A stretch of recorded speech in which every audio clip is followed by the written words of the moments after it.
Irmãos, abram suas Bíblias no Evangelho de Lucas, capítulo 22.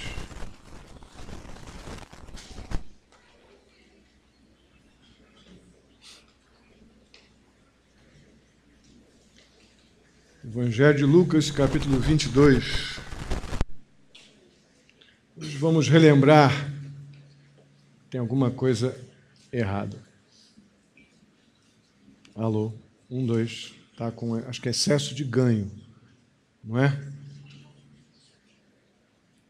Oi? Não, aqui está dando um eco tremendo. Alô?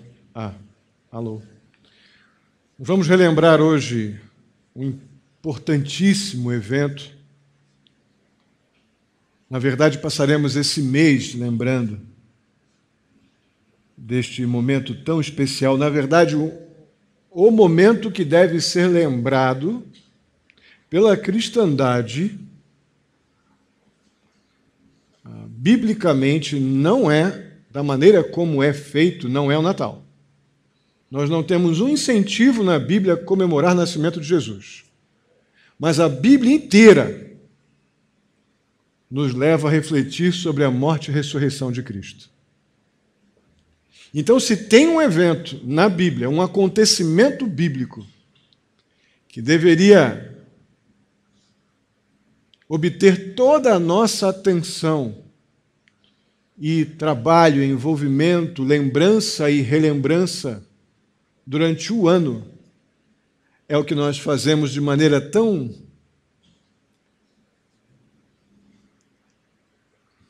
não tão marcante quanto o Natal, que a Bíblia não nos ordena a celebrar da forma como nós fazemos. Como a igreja está afetada, a igreja evangélica está afetada pelo sistema religioso que o papado impôs há muitos anos atrás à igreja, à cristandade. Você vê que nós passamos todo o próprio agendamento nosso, a agenda do ano, ela sofre um impacto fortíssimo em função do Natal. Começamos os trabalhos de celebração do Natal. De agosto para setembro, nós já estamos com muita coisa direcionada para o Natal, e de outubro em diante a coisa pega, e dezembro é aquela correria. E este momento que diz respeito ao perdão de pecados e à nossa eternidade, que envolve o nascimento, porque para que tenha havido a morte e a ressurreição, Jesus precisou nascer e louvamos a Deus por isso. Porém, não damos a mesma atenção a este momento tão vital para as nossas histórias, para a nossa vida como igreja, para a nossa eternidade, quanto as lembranças que envolvem a celebração da Páscoa bíblica. Por isso, hoje nós vamos, de hoje a último domingo deste mês, nós vamos estar relembrando a mensagem da Páscoa, os acontecimentos que envolveram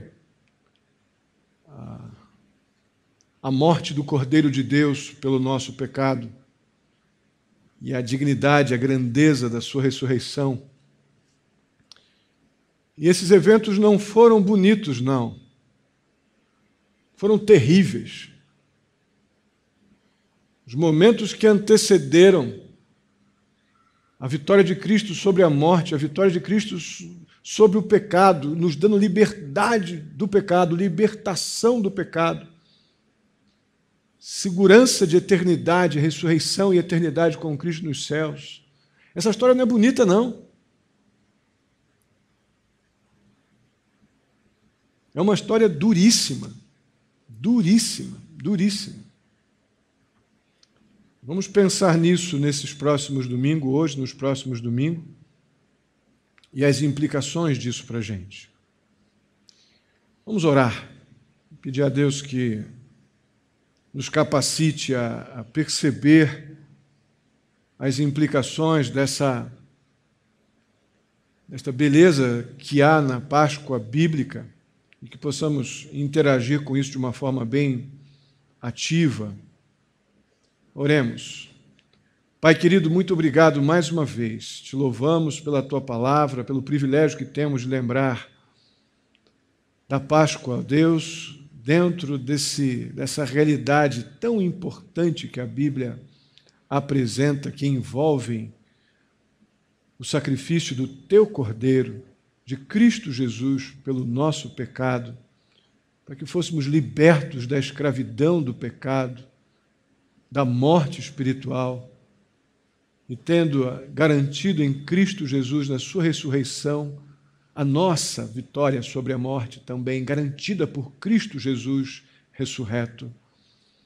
Ó Deus Santo, muitíssimo obrigado por esta honra, por esse privilégio.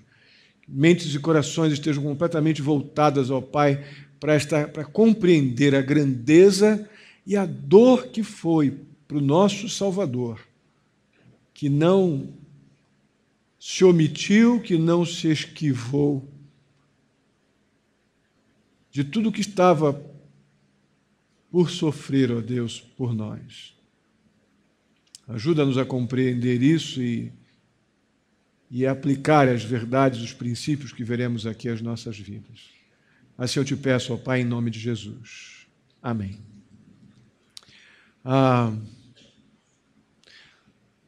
Vamos ler dos versos 1 ao 13, do capítulo 22.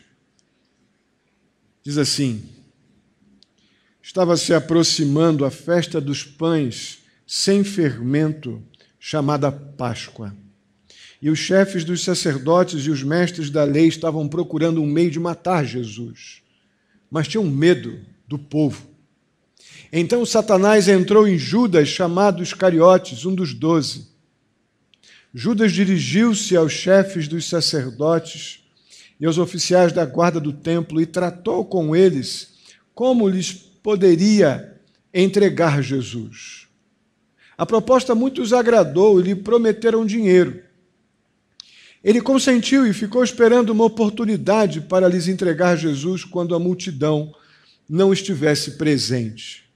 Finalmente chegou o dia dos pães sem fermento, no qual devia ser sacrificado o cordeiro pascal. Jesus enviou Pedro e João, dizendo: Vão preparar a refeição da Páscoa. Onde queres que a preparemos? Perguntaram eles. Eles responderam: Ao entrarem na cidade, vocês encontrarão um homem carregando um pote de água. Sigam-no até a casa em que ele entrar e digam ao dono da casa: O mestre pergunta: Onde é o salão de hóspedes no qual poderei comer a Páscoa com os meus discípulos? Ele lhes mostrará uma ampla sala no andar superior, toda mobiliada. Façam ali os preparativos.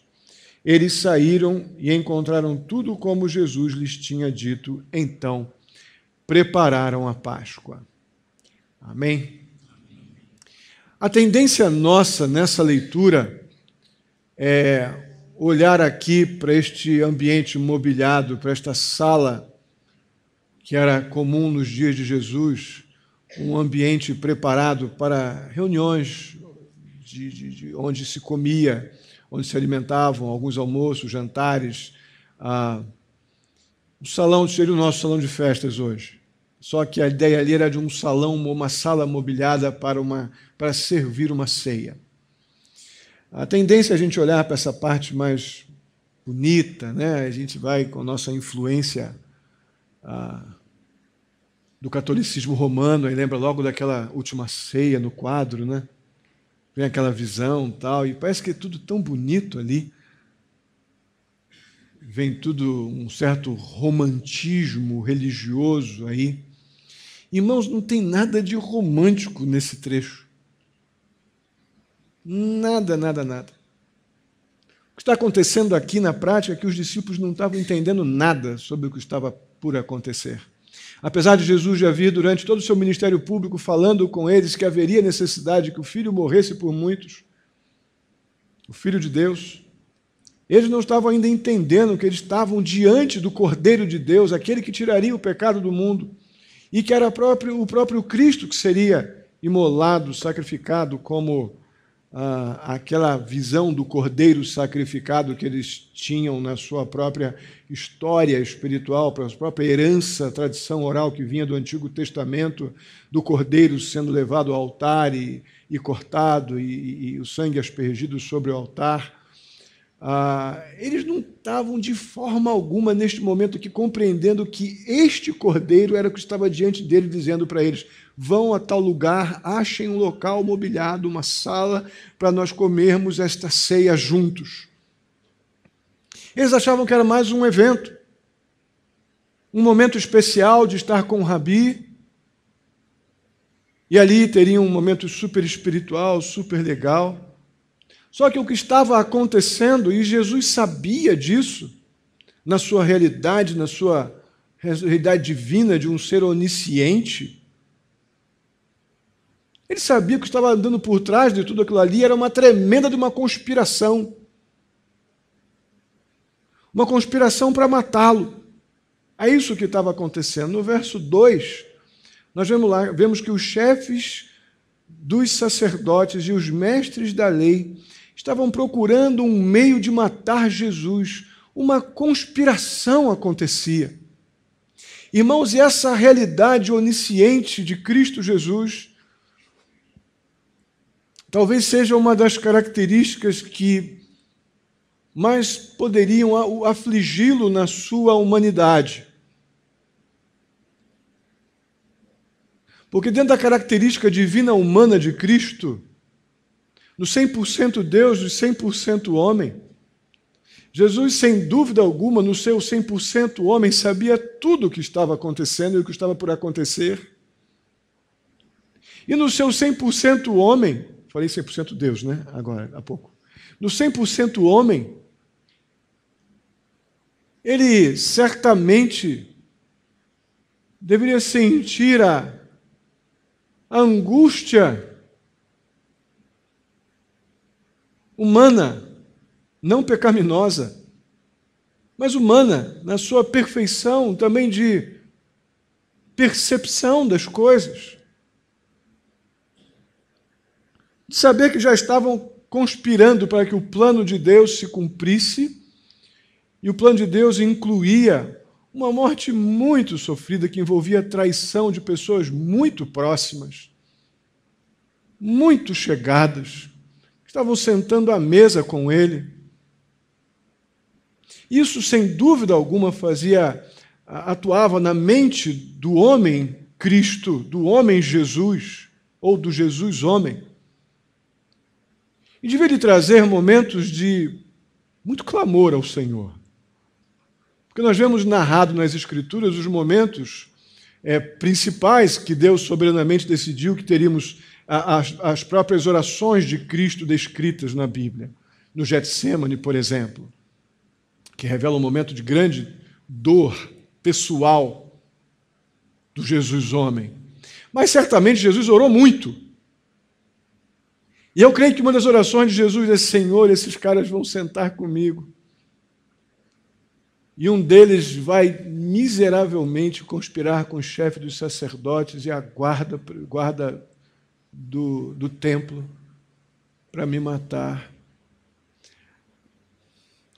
Que tensão, que desafio, que dureza. Agora observem que o primeiro movimento que acontece nessas circunstâncias aqui, na direção de matar Jesus, foi dada pelos mestres da lei.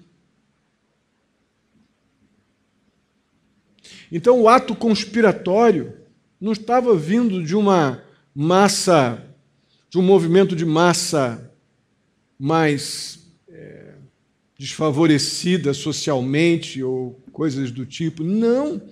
Esse movimento vinha das lideranças, daquelas pessoas que tecnicamente eram as pessoas mais esclarecidas, com todo o conhecimento que tinham, eram muito mais ignorantes do que os pescadores. Aqueles homens que naquela época eram muito, muito simples, essa classe de pescadores e pastores, era uma classe muito subestimada, porque eles viviam muito tempo nos barcos pescando ou no campo cuidando dos rebanhos. Eles fediam, cheiravam mal, porque não tinham tempo para tomar banho, não tem como tomar banho de água doce no mar, e passavam muito tempo pescando, e outros passavam muito tempo no deserto, mexendo, cuidando dos bichos. Era uma classe altamente desfavorecida. Mas quem está aqui planejando matar Jesus numa conspiração covarde eram os mais esclarecidos. Isso nos leva a perceber que, definitivamente, cargos, posições, títulos, não impede ninguém de cometer os piores erros. De forma alguma. Na verdade, vivemos dias onde as maiores heresias, os grandes abusos que temos visto aí pelos meios de comunicação, tanto na área política, econômica, religiosa, os grandes abusos são praticados na cristandade, em particular até hoje, por pessoas normalmente de recursos e de alta posição no meio religioso, vamos dizer assim. Abusos grandes, coisa só se repete. É lógico que eu não estou propondo de forma alguma que a gente deve rejeitar o ensino, que a gente deve rejeitar, buscar crescer no conhecimento das coisas do Senhor, rejeitar as posições mais altas nos cargos que surgem para nós, nas nossas oportunidades de crescimento nas empresas que trabalhamos. O problema é o que fazemos e como lidamos com os benefícios, com os privilégios que Deus nos dá, fruto do nosso trabalho, fruto do nosso esforço.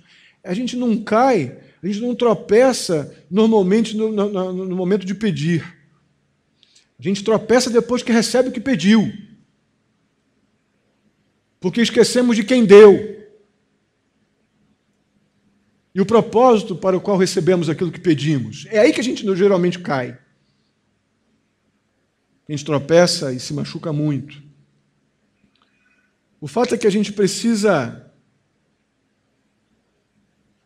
entender que o ensino que nós recebemos da palavra de Deus, que nos faz crescer e deve nos levar a ministrar, a instruir, a ter as oportunidades de estar discipulando, ensinando, pastoreando, enfim, as muitas oportunidades que Deus nos dá, são privilégios especiais, mas que precisam vir sempre totalmente dependentes da infalível palavra de Deus, que esses caras abandonaram.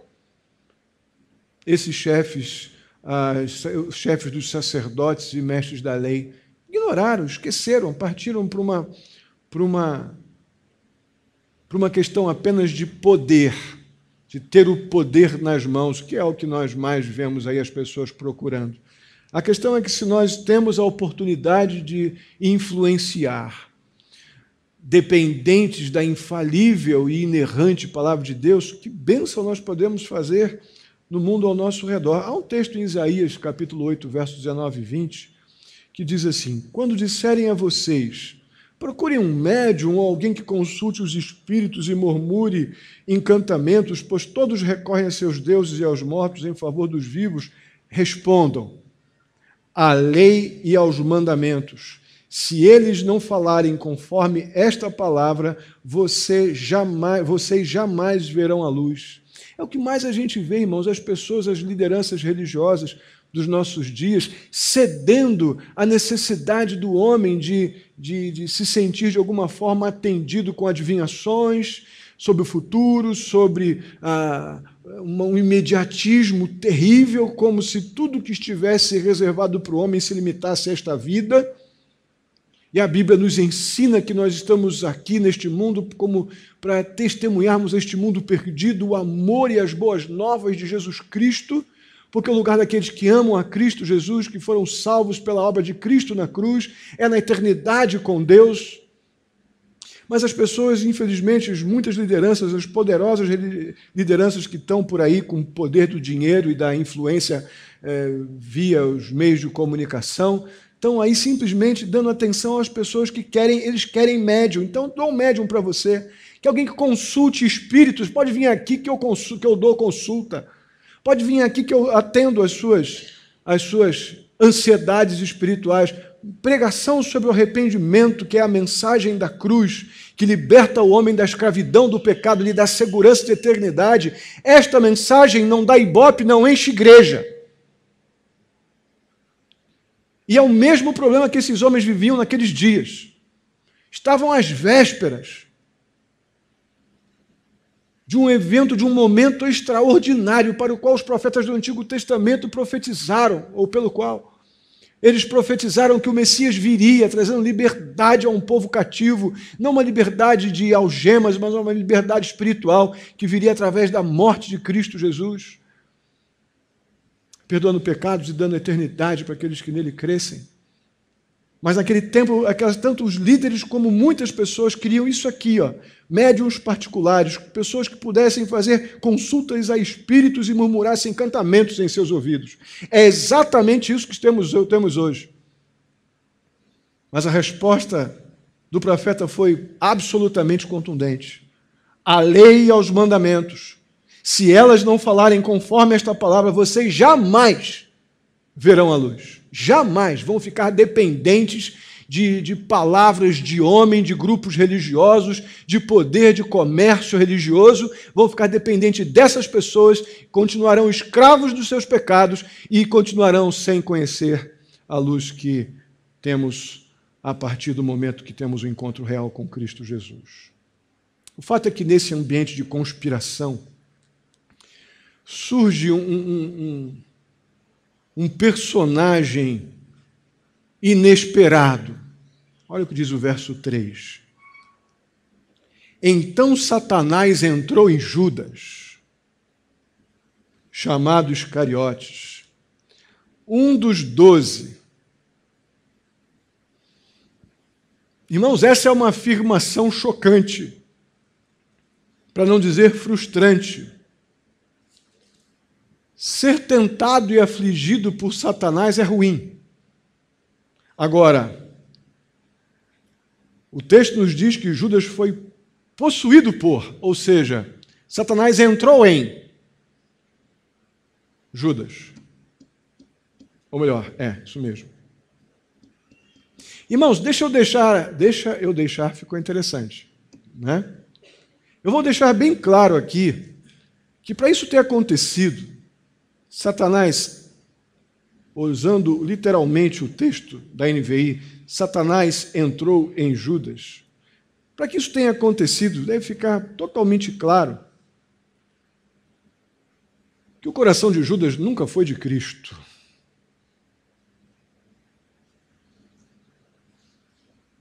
Mas, pastor, ele era um dos 12, sim. Vocês são um dos 200 e poucos que a gente tem aqui.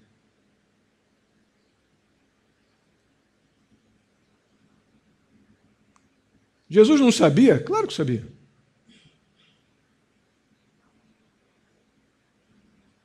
Mas importava para a consumação do plano salvador de Deus por mim e por você, importava que Judas estivesse ali. E agora, à luz de todo o livro de Gênesis, que nós já vimos como Deus age na história de forma soberana para a sua glória e para o nosso bem, aqueles momentos que nós vimos que não podíamos acreditar que fosse um homem tão instável, nosso querido Abraão. Não podíamos acreditar nas instabilidades de Noé, nas instabilidades de Jacó. E ainda assim Deus permitiu toda aquela situação para que o homem Abraão, para que o homem Jacó, para que o homem Noé, para que o homem Isaac pudessem chegar aonde chegaram. Eles foram passando por processos duros de incredulidade, de mau testemunho e consequências dramáticas dos seus próprios pecados, mas até chegar no ponto onde nós temos um Isaac dando testemunho, um Abraão dando o testemunho que deu sobre Isaac, as realidades que envolveram a vida de Isaac, as realidades gloriosas que envolveram a vida de Jacó, não é? E Judas estava lá, que não teve um final glorioso, não, muito pelo contrário. Quando eu digo que Judas, para ter sido tomado por Satanás, nunca o seu coração foi de Cristo, eu justifico isso em cima de Efésios capítulo 1, versos 13 e 14. Diz assim: quando vocês ouviram e creram na palavra da verdade, o evangelho que os salvou, vocês foram selados em Cristo com o Espírito Santo da promessa, que é a garantia da nossa herança, até a redenção daqueles que pertencem a Deus para o louvor da sua glória. Amado, o salvo que tem Cristo como seu Senhor e Salvador, ele tem um selo que a Bíblia diz, um selo de garantia de quem salvou. Não tropeçamos num meio-fio, num paralelepípedo e perdemos a salvação porque pecamos. Pecamos porque somos pecadores, e porque somos pecadores, Deus mandou o Cordeiro dele morrer na cruz por nós. Caso contrário, nós não teríamos como obter a salvação por mérito algum.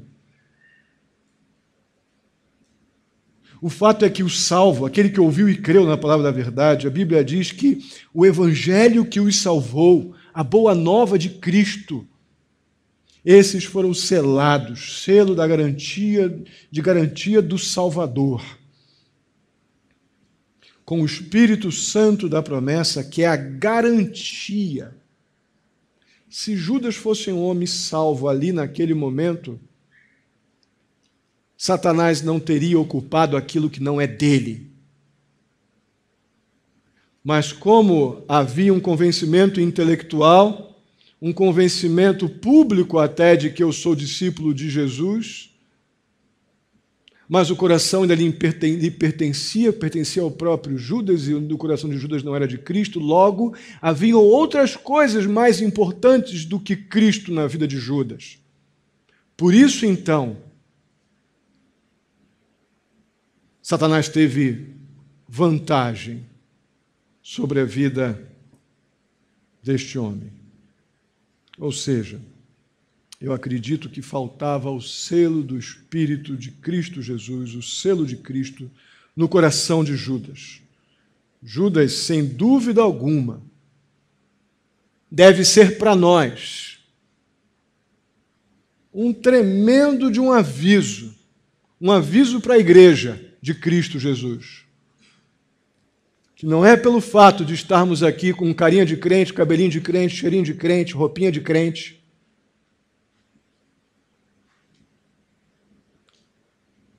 que nos sela com a salvação. Quem nos sela é aquele que salvou.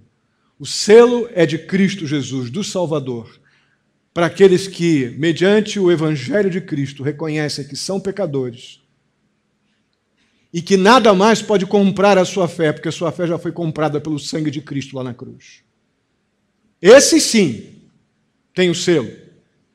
E esse selo é a garantia da salvação que Deus prometeu para aqueles que creem na obra de Cristo Jesus. Irmãos, Judas era um apóstolo. Estava ali sentado com os apóstolos. Mas pastor, irmãos, Valdomiro se diz apóstolo. E é um apóstata.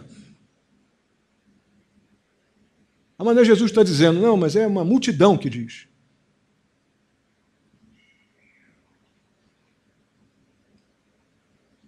Cheio de bispos e bispas, apóstolos e apóstolas por aí.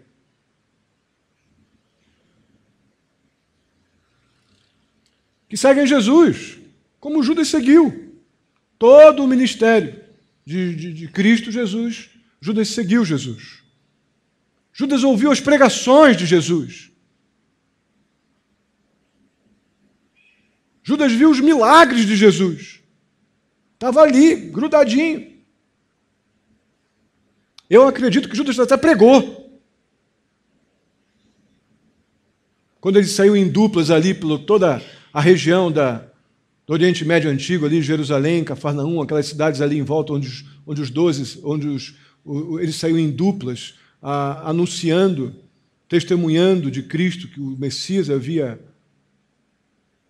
vindo, né, já estava entre eles, apesar deles não crerem, não entenderem que aquele Jesus era o próprio Cordeiro. Eu creio que Judas estava nessa. Só que no fim Judas traiu Jesus. Judas conspirou junto com os inimigos da cruz, ou os inimigos de Jesus, entregando Jesus à morte. Ele falava que Jesus era o Salvador, mas daqui a pouco ele conspirou com os matadores. Irmãos, essa realidade é para os nossos dias. Essa perseverança dos santos que a Bíblia nos exorta é porque os Judas estão às soltas. Eles continuam existindo. E para não vendermos a nossa fé por segurança, por estabilidade, por conforto, nós temos que estar dispostos a morrer com Cristo, por Cristo e em Cristo. Coisa que Judas não estava. Nem um pouco. Aí pode ser que venha alguma pergunta na tua cabeça do tipo: pastor, então Judas perdeu a salvação? Jesus foi enganado por Judas? As duas perguntas, a resposta é não. Claro que não. O texto do Evangelho de João, capítulo 17, verso 12, nos diz que Judas, o Iscariotes, foi destinado à perdição. Ou um filho da perdição, como diz a revista e atualizada. Isso nos deixa totalmente clara, inclusive, a realidade da eleição. Eu não sou muito simpatizante da expressão destinado à perdição, porque Deus não manda ninguém para o inferno. O homem já vai para o inferno sozinho, por suas próprias pernas. Essa rota, esse itinerário do ser humano natural em direção ao inferno, ela é interrompida pela graça divina, pela graça salvadora. Mas o homem, até que Deus interrompa o processo natural que o homem tem de colisão com o inferno, até que Deus, pela sua graça, o alcance e o convença mediante seu espírito do pecado, da justiça de Deus, do juízo de Deus, o homem naturalmente está indo para o inferno. Então Deus não manda ninguém para o inferno. Agora Deus, sem dúvida alguma, salva o homem do inferno, o alcançando com a sua graça, interrompendo o processo natural consequente da queda. E aqui não há dúvida, essa versão revista e atualizada nos dá uma ideia bem real desta afirmação que eu disse quando diz que Judas era um filho da perdição. E o fato de Judas estar aqui entre os discípulos, como um deles, no meu entender, irmãos, apenas ilustra algo que a gente não tem, que a gente não para pensar com o devido cuidado, mas ilustra com uma perfeição incrível a realidade que vemos lá em Mateus, capítulo 13, versos 25 a 30, e depois nos versos 35 e 36 também do capítulo 13. A realidade que o joio está no meio do trigo. E é Deus quem vai fazer essa triagem. Porque nós mesmos, normalmente, talvez passemos muito tempo, uma grande convivência, talvez a vida inteira, sem identificar o joio. Mas a Bíblia afirma que ele está no meio do trigo. E é o anjo do Senhor que vai fazer essa seleção.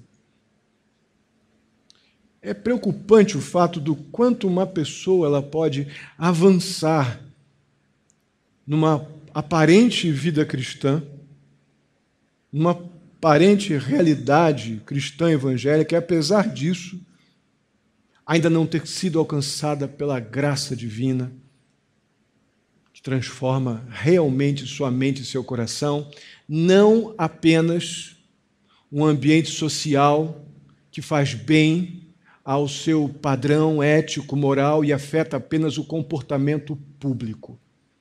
Entendem a diferença? Que a salvação, a obra de Cristo em nossa vida, que nos garante o Espírito de Deus, que nos dá também a mente de Cristo, isso deve, sem dúvida alguma, afetar o nosso comportamento, as nossas decisões, nossas escolhas, as públicas e as particulares. Mas é possível passar muito tempo num ambiente bom, a princípio o ambiente da igreja é bom, É o melhor lugar que nós podemos estar no universo, onde os crentes que vão passar a eternidade no céu se ajuntam para adorá-lo. Mas aqui é um ambiente de pecadores. Mas ainda assim, aqui é um lugar desejável. Porque uma pessoa de boa índole, uma pessoa bem intencionada, talvez se sinta muito bem aqui. O fato é que se a mensagem do Evangelho é pregada, o Evangelho sempre aponta para o meu pecado. Porque eu não precisaria de uma boa nova da salvação se eu não tivesse do que ser salvo. Então o Evangelho da salvação, o Evangelho, as boas novas de Cristo, é que o homem está morto em pecados e delitos e Jesus veio trazer vida àquele que está morto. E se essa mensagem está sendo pregada,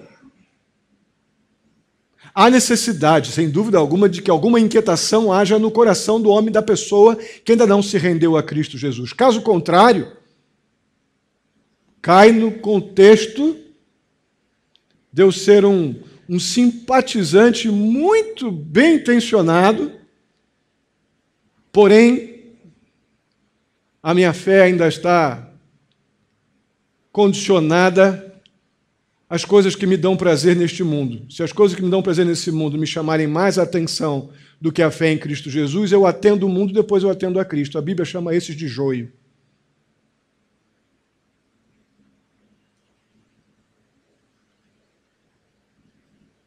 Mateus capítulo 6, verso 21, ilustra bem para a gente esse cenário. Pois onde estiver o seu tesouro, o que diz aí? Aí? As suas intenções mais profundas. Aquilo que está lá naquele quartinho que eu falei há pouco na escola dominical. Aquele quartinho secreto que só eu tenho a chave. Do que de fato está no meu coração, lá na minha mente, que eu guardo a chave no lugarzinho para só eu abrir quando eu estiver sozinho. Aquilo lá é a verdade que eu penso e creio, mas aquilo lá não é público, aquilo ali é uma coisa bem privada, bem particular. Enquanto esse quartinho isolado estiver lá no fundinho da sua mente, talvez ainda falte alguma coisa para a nossa rendição à obra de Cristo na cruz. Quando Judas se dirigiu aos chefes dos sacerdotes, aos mestres da lei, e se ofereceu, como uma das peças da conspiração contra o seu mestre Jesus, o verso 5 diz que a proposta muitos agradou. E o que eles fizeram quando a proposta de Judas agradou? Eles fizeram alguma coisa propuseram a Judas algo que era maior do que a sua convicção de que Jesus era uma pessoa muito legal. E ofereceram dinheiro. Aquilo era maior do que a fé de Judas em Jesus. Eu creio que Judas não negava que Jesus era um rabi. Mas ele, quando aceitou dinheiro para matá-lo, ele certamente confirmou que ele negava Jesus como Senhor. E está cheio de gente por aí, muita gente, frequentadores de igreja, muito bem intencionados nessa época de Páscoa, então, que vamos participar das procissões, como é que é o nome? As romarias, que levam o Jesus morto para cá, para lá. Oi? As procissões, tal, que dá aquela sensação, de saciar aquela ansiedade religiosa, Mas um bom dinheirinho faz eu ir para outro lugar. Um bom dinheirinho faz eu pensar em outras coisas e depois, ano que vem, eu faço de novo a romaria, sendo mais velhinhas. Não foi diferente com Judas. Depois de toda aquela convivência com Cristo e com as suas aparentes, boas intenções, Judas mostrou de fato a quem ele amava. Ele não amava Jesus. E Deus soberanamente permitiu que nesse cenário da Páscoa de Cristo Jesus, nós estivéssemos diante de um homem que dentro dos relatos bíblicos nós já vimos que ilustra o joio no meio da igreja, se tornasse o coração desse homem público através Tantas outras coisas poderiam ter acontecido, mas Deus soberanamente decidiu que seria o dinheiro. Aquilo que ficaria, que se tornaria público, certamente tinha outras coisas em Judas, mas Deus decidiu que seria o dinheiro que demonstraria onde estava o coração de Judas. Ele amava o dinheiro mais do que o Rabi. Que ele não negava, repito, que Jesus era o Rabi, mas ele amava mais o dinheiro. Que ilustração interessante e curiosa no ambiente da mensagem da Páscoa. Uma conspiração onde um pseudo-apóstolo vende a sua devoção a Cristo porque ele amava mais o dinheiro do que aquele que se apresentava como Salvador. Irmãos, que assombroso. Lembrando da Dorine aqui na escola dominical, como choca a gente isso, né, Dorine? Potencial do ser humano para sucumbir às paixões e ao pecado. Isso é assustador. Eu creio que Judas ouviu a advertência de Jesus, lá no capítulo 12, no verso 15, quando ele diz, cuidado, fiquem de sobreaviso contra todo tipo de ganância e avareza. Eu creio que Judas estava lá. É verdade. Judas devia estar assim, ó. Que negócio que a gente faz de vez em quando, né? Está ouvindo nada, mas a cabecinha está assim, ó. Né? Eu creio que Judas estava lá. A vida de um homem não consiste na quantidade de seus bens. Jesus estava lá nesse momento, ou Judas estava lá quando Jesus ensinava isso. A questão é que Judas talvez fosse um daqueles lá do verdade, ou a turma do glória a Deus, aleluia, e não sabe nem do que está falando.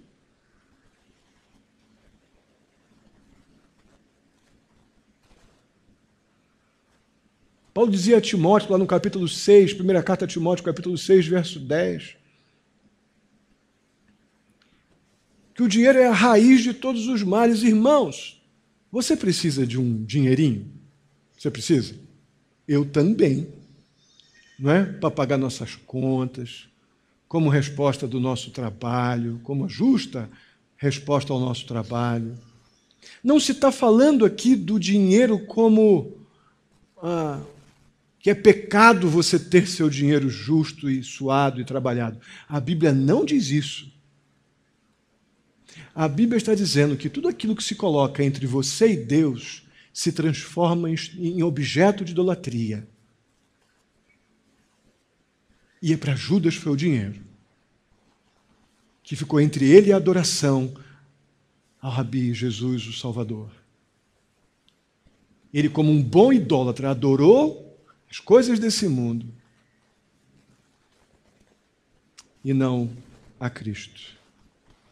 A história da igreja está cheia de dolorosas provas de que o amor ao dinheiro é uma das armas prediletas do diabo para corromper, para arruinar, para destruir aqueles que confessam Jesus como Salvador. E aqui talvez eu tenha que dar uma arrumada nessa frase. Aqueles que confessam Jesus como Salvador são tentados por Satanás para terem a sua fé corrompida, a sua adoração prejudicada, seu testemunho estragado, ainda que temporariamente, porque se ele é um salvo por Jesus, em algum momento, como Abraão, Isaac, Jacó, Noé, aquela turma toda, Deus vai trazê-los à compreensão do pecado e ao arrependimento. Mas aqueles que estão no contexto da síndrome de Judas, a esses logo mostram a cara quando a oportunidade entre o poder, o dinheiro e Jesus surge. Se eles conseguirem ficar com Jesus e com o dinheiro, adorar a Jesus e ao dinheiro ao mesmo tempo, eles vão fazer, como muitos estão fazendo por aí. Porque os que estão do outro lado não estão abrindo a Bíblia, estão só ouvindo, como cegos sendo guiados por cegos. Mas se nós vamos para as Escrituras e vemos o que a Bíblia diz sobre isso, não temos o que fazer a não ser perceber que, peraí, tem um bode ali. E não uma ovelha do Deus vivo sendo guiado pelo bom pastor.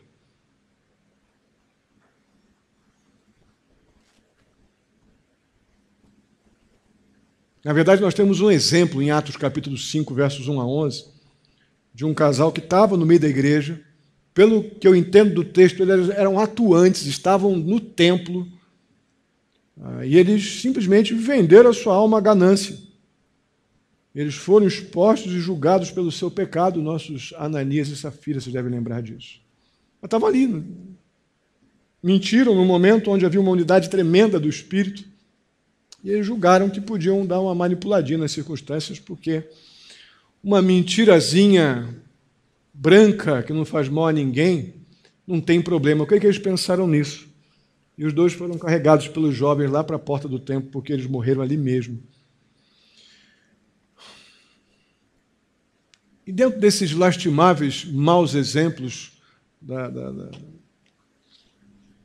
que temos nesse tema, temos o nosso Judas Iscariotes. Por dinheiro, esse homem que andava com Jesus, ouvia toda a palavra da boca do próprio Mestre, o Senhor Jesus Cristo, ele o vendeu e o traiu miseravelmente. Qual a lição que fica para a gente disso tudo? Tanto para quem tem mais recurso como para quem tem menos, a exortação bíblica é a mesma. Conservem-se livres do amor ao dinheiro e contentem-se com o que vocês têm, porque Deus mesmo disse, o que diz aí? Nunca deixarei, nunca. Isso é um exercício da fé muito grande. Esse é um assunto tão sério, meus irmãos, tão sério, que a única oração que nós encontramos em Provérbios, feita por Salomão, ele fala com Deus exatamente sobre esse tema. A única oração que tem em Provérbios diz assim: 2 coisas peço que me deis antes que eu morra. Mantém longe de mim a falsidade e a mentira, e não me deis nem pobreza nem riqueza. Dá-me apenas o alimento necessário.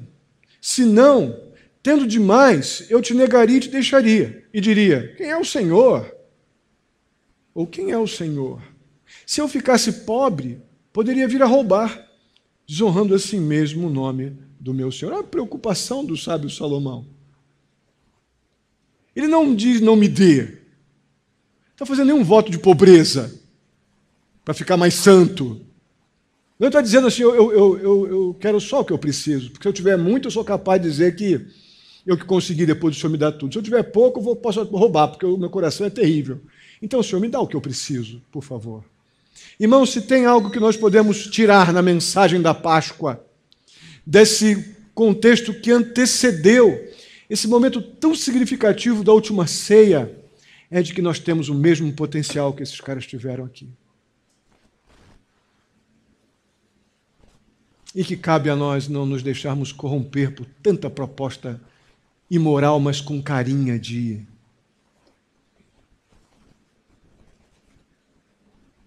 proposta evangélica. Está cheio de evangelicalismo por aí, mas evangelho que aponta para o meu pecado e ao mesmo tempo aponta para a solução do meu pecado, que é a cruz, esse se chama evangelho. Evangelicalismo são esses modismos que não pregam a boa nova do evangelho e nem sequer deveriam ser identificados como evangélicos. Mas estão por aí enganando, corrompendo e levando muita gente. Eu quero fechar falando sobre a profunda conexão que há entre a morte de Jesus e a festa da Páscoa. Vamos entrar em vários detalhes nos próximos domingos, mas na noite ali anterior à crucificação, a gente vê no verso 7 que era a ocasião da festa dos pães sem fermento, ou o dia da festa dos pães asmos. Vamos falar sobre isso provavelmente mais domingo que vem, conforme o verso 7 diz. Há uma aplicação muito bacana sobre essa questão que começou lá no Egito, da celebração da festa dos pães sem fermento. Vamos ver isso semana que vem. Mas Deus, em sua sabedoria, em sua perfeição, fez com que tudo isso acontecesse de modo que o Cordeiro de Deus morresse exatamente na mesma ocasião em que o Cordeiro Pascal era imolado. todo esse contexto de conspiração, todo esse contexto exatamente entre os chefes da lei, os mestres da lei e os chefes dos sacerdotes, que conheciam muito bem todo esse princípio que envolvia essa celebração da festa do Dia dos Pães Asmos. Eles tiveram Jesus vindo para eles como a resposta das promessas do Senhor, que eles tomaram conhecimento via os profetas, que eles afirmavam crer. Tudo aconteceu na mesma época, eles foram capazes de fazer isso. Isso me deixa com o coração apertado, porque eu vejo que eu tenho potencial para isso. Para ouvir tudo que temos ouvido da palavra de Deus, da graça salvadora, do perdão de pecados, da eternidade. Temos tido a oportunidade de conhecer o caráter de Deus mediante a sua palavra, em todo o livro de Gênesis que Deus nos deu aí durante todo um ano. E ainda assim nós somos capazes de conspirar contra Deus, contra a obra de Cristo Jesus, pelos interesses mais mesquinhos. Barateamos os benefícios, o propósito da cruz, porque nós vendemos a nossa fé pelos interesses mais temporários, passageiros, possíveis. Qual a diferença, irmãos, que temos para Judas neste momento?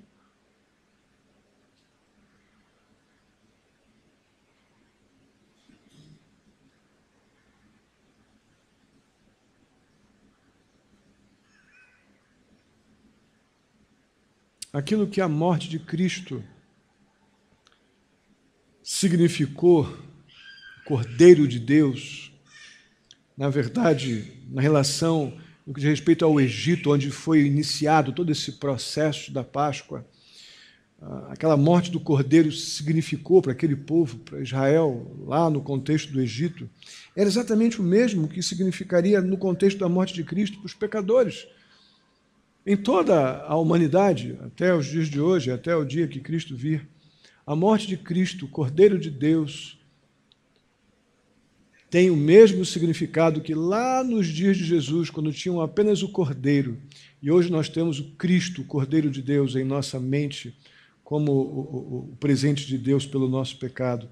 Tanto lá no Egito quanto agora, significa a liberdade da escravidão do pecado. Páscoa para nós precisa significar a libertação da escravidão do pecado. Nosso coração pertence a Cristo. As coisas legítimas dessa vida nós vamos ter, vamos procurar, vamos nos esforçar, vamos trabalhar por elas, mas não são mais importantes do que o nosso Salvador Jesus Cristo. Amém? É isso que nós precisamos ter em mente. Caso contrário, a síndrome de Judas vai continuar nos ameaçando. Sabe o que é uma síndrome? Síndrome é a junção de uma série de sintomas. O ajuntamento de um monte de sintomas gera uma síndrome. Então, esses sintomas de Judas, ele andava com Jesus, mas sempre era um cara que ficava desconfiando de tudo. Sempre tinha uma palavrinha a mais para dar, queria sempre ter a última resposta. Ele falava, pregava, estava junto com os apóstolos e era tido como um dos apóstolos, mas ele tinha sempre um pé atrás por causa dos interesses avarentos dele. E quando finalmente foi desafiada a sua fé e teve a oportunidade de enriquecer, porque a sua fraqueza era dinheiro, a nossa pode ser sexualidade, a nossa pode ser poder, pode ser a avareza, realmente o próprio dinheiro. A de Judas era o dinheiro, o poder, ter bens, ganhos. Ele vendeu a sua confiança, a sua servidão a Cristo, para aquilo que realmente ele servia em seu coração, lá no quartinho secreto que só ele tinha chave. Então, Cristo, a celebração da Páscoa, é a liberdade da escravidão do pecado. Mas esse inestimável momento para nós crentes, de libertação da escravidão do pecado, Ele não começou numa festa, Jesus pregando num ambiente com ar-condicionado, gostoso, agradável, todo mundo servindo com um copinho d'água. Não, esse momento onde nós fomos libertos da escravidão do pecado, ele começou com uma cruel conspiração. Uma cruel conspiração. Não seja, meu querido irmão, apenas um dos que andam ou falam de Cristo. Não seja, não. Mas que, de fato, o seu coração possa estar totalmente em Cristo e não cativo às coisas desse mundo. Peça a Deus. Vamos orar daqui a pouco. Vamos ficar de pé, então, já para estarmos nos preparando para orar. Vamos pedir a Deus, Senhor, que o meu coração esteja cativo à obra que o Senhor fez por mim na cruz. As demais coisas são importantes. Eu não tenho pecado em você ter as suas coisas, você desejar, trabalhar, se esforçar por elas. O pecado é quando isso aí toma o lugar de Cristo nas suas prioridades. Mas, pastor, é só isso? É porque Jesus nunca vai ser segundo, companheiro. Nunca. Nunca. Ou Deus vai ser o primeiro ou não vai ser o segundo, nunca. Ou ele vai ser rei ou não vai ser súdito. Súdito sou eu, ele é o rei. Ou eu me coloco na minha posição de súdito e adoro ao único rei, ou vou procurar um outro reizinho para servir. Então o nosso coração precisa estar cativo unicamente a Cristo Jesus, para a gente não estar entre aqueles que andam e falam de Jesus, mas simplesmente seus corações ainda não são de Cristo.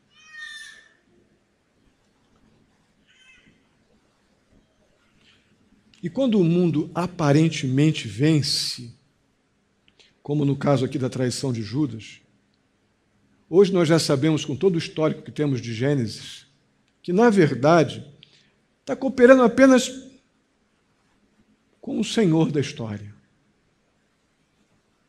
Quando o mundo aparentemente vence, esses acontecimentos estão apenas cooperando com o Senhor da nossa história. Eu quero terminar lendo com os irmãos o que está lá em Hebreus capítulo 9, verso 28. Vamos ler juntos? Assim também, Cristo foi oferecido em sacrifício uma única vez, para tirar os pecados de muitos, e aparecerá segunda vez, não para tirar pecado, mas para trazer salvação aos que aguardam. Que lado nós estamos? Aqueles que ainda esperam uma aparição de Jesus para perdoar pecados? O que perdoa pecado já foi para a cruz e já morreu por aquele que crê. A próxima vida de Jesus não é mais para morrer por ninguém. Cristo já morreu na cruz pelos nossos pecados.